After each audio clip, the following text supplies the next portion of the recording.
I remember the very first day of Latin class with Mike. The teacher asked the class if anyone knew the Latin word for river. And of course I had no idea, but sure enough, Mike raised his hand and announced to the class that it was flumen. At that point, I realized two things. Number one, that Mike was an incredibly bright guy, and secondly, that I would never be the class valedictorian. Mike was one of those guys who came with a tremendous bag of gifts. His intellectual capacity was second to none, which is why he graduated as valedictorian of the class.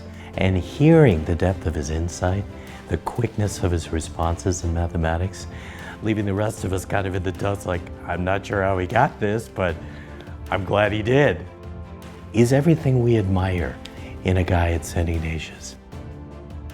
I think he's an excellent example of what Ignatius is trying to do when they create Men for Others. I think Mike has committed his personal life and his career to working for others. It's not the stock price, it's not the business, it's how can he provide a good living and an honorable way of life for the people of Owens Corning, and he's certainly done the same thing for his own family. And I think he's a spectacular example of what the boys of Ignatius can grow up to be. He's taken a company that is now a $6 billion outfit. It's got 16,000 employees, it's got a global reach, it's got, in addition to the United States, it's got facilities in China and Brazil and Russia and India, all over the world. He's taken care of all of his employees, that he's been able to be flexible and nimble. And for him to be able to attract the talent he's been able to is really an amazing thing. Worked extremely hard over the past 17 years as the CFO, Chairman of the Board, and CEO of Owens Corning, helping to guide the company out of bankruptcy, developing a world-class organization which is now generating record profits. But even with that success of the Owens Corning business, I'm sure Mike would feel most proud about being able to develop, lead, and work with his team of 16,000 employees across the globe.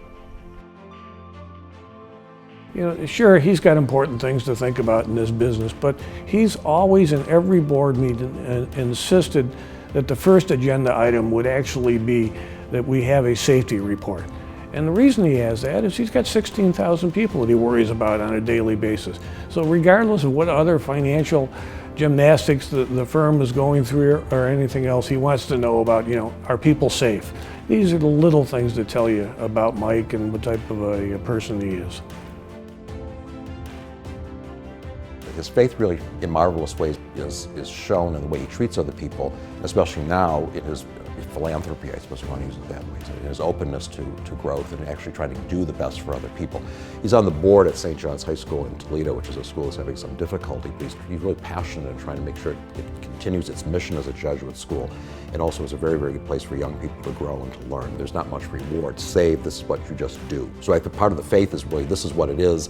God saved us, Jesus redeemed us, he's with us, and so you go out and just do things.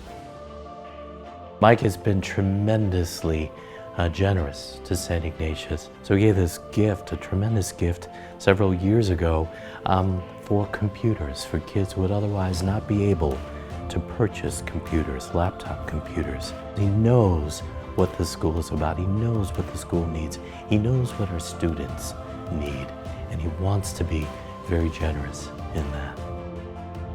To even be considered for the Distinguished Alum Award, to me, would have been even beyond anything I would have imagined. So being chosen is a little bit mind-boggling for me. I had the good fortune on graduation of being able to give a speech at our graduation, and my mother, God bless her, you know, kept that speech and sent it to me so that I could read it. And you know, in it I talked about the men who had come through Ignatius and how they'd become leaders and how they'd given back and how they had made the school and the tradition of the school. And when I thought about those larger-than-life people, I certainly never thought about myself in any way, shape, or form being anything but a part of that pack.